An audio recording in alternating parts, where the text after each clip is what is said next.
Electrochemistry चल रहा था, नन्नस्ट इक्वेशन पे आ गए। नन्नस्ट इक्वेशन थोड़ा अच्छे से समझना बेटा, इंपॉर्टेंट क्वेश्चन है। नन्नस्ट ने क्या बताया, नन्नस्ट ने ये बताया, एक उन्होंने इक्वेशन दिया, पहले इक्वेशन क्या दिया, इक्वेशन उन्होंने दिया E equal E not minus RT upon NF log M upon concentration. ये ध्यान रखना, ये ब्रैकेट क्यों लगा पहले, Mn पॉजिटिव, ठीक है, ये दिया उन्होंने। अब पहले हमें ये पता है ये ब्रैकेट क्या है, ब्रैकेट होता है sir concentration equal C, substance का कंसंट्रेशन है, सबस्टेंस का कंसंट्रेशन होता है C ब्रैकेट में। इसको ब्रैकेट द्वारा इसको अपन क्या बोलते हैं, ब्रैकेट के सिंबल से इसको शो करते हैं, क्लियर। अब बात करते हैं हम सबसे पहले E क्या है sir, it is a electrode potential. E not क्या है सर, स्टैंडर्ड इलेक्ट्रोड पोटेंशियल। क्या है ये, standard electrode potential sir. R is a constant, T for temperature, clear, N for number of electron, ना कि मोल। बच्चे गलती क्या करते हैं, उनने स्मॉल n देखा, मोल, मोल नहीं बेटा, नंबर ऑफ इलेक्ट्रॉन्स है n यहाँ, क्लियर। नहीं तो उन्हें एकदम n आ जाता समझ में। Faraday 96,500 coulomb, clear.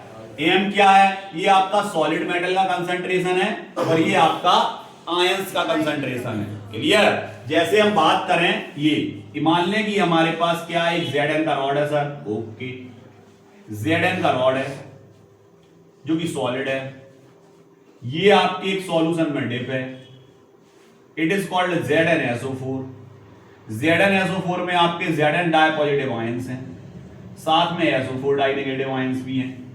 तो ये जो आपको दिख रहा है, ये और ये, it is called AQ, clear, AQ aqueous, S solid, ये सॉलिड और ये एक्वस, क्लियर।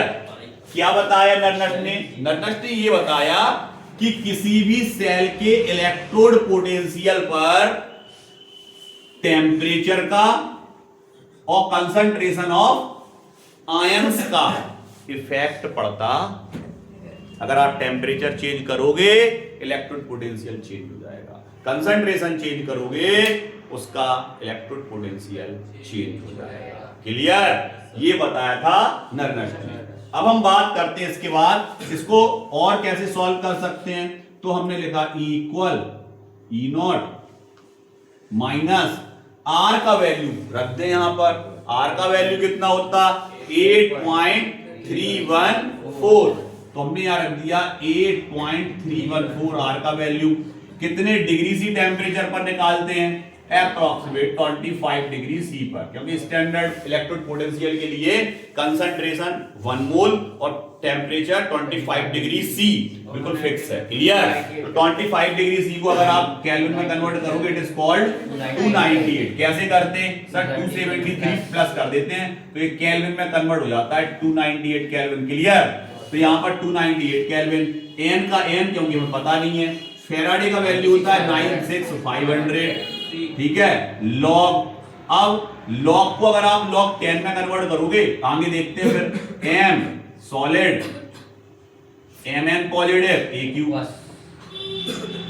क्लियर। अब लॉग को लॉग 10 में कन्वर्ट करेंगे, 2.303 से मल्टीप्लिकेशन हो जाएगा, तो हो जाएगा -2.303 इंटू 8.314 इंटू 298 केल्विन, अपॉन में आ जाएगा n इंटू 96,500, ठीक है। ये फैराडे का वैल्यू रख दिया, यहां आ गया लॉग, बेस में थोड़ा 10, और यहां पर आ गया m सॉलिड और Mn AQ। इसको काटोगे पूरे को वैल्यू को, तो निकल के आएगा E equal E not minus 0.0591 upon n, clear. Log base में 10, m solid, Mn positive. n positive हमेशा ऊपर लगाओगे ना कि नीचे, क्लियर।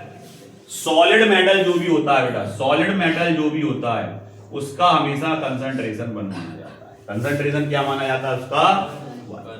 सॉलिड मेटल का कंसंट्रेशन हमेशा क्या माना जाएगा, 1। तो इसकी जगह 1 रख सकते हो, क्या रख सकते हैं इसकी जगह, 1। तो इसको हमने मिटा दिया और सीधा लिख दिया 1। आ गया समझ में? इससे न्यूमेरिकल्स आते हैं, इससे न्यूमेरिकल्स आते हैं।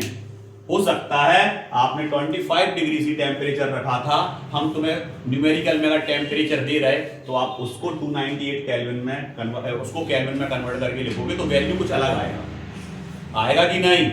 लेकिन जब भी न्यूमेरिकल आएगा इसी से ही आएगा। क्लियर? आ गया समझ में? कोई दिक्कत? कोई दिक्कत। ये तो आपका हो गया नर्नस्ट इक्वेशन हो गया ये, ठीक है। अब नर्नस्ट इक्वेशन की बात करें तो नर्नस्ट इक्वेशन से एक जो न्यूमेरिकल आता है वो आता है फ्री एनर्जी, फ्री एनर्जी और ईएमएफ, इन दोनों में रिलेशन क्या होता है, इससे रिलेटेड कोई भी एक न्यूमेरिकल आ सकता है। फ्री एनर्जी और ईएमएफ क्या होता है सर? फ्री एनर्जी होता है डेल जी,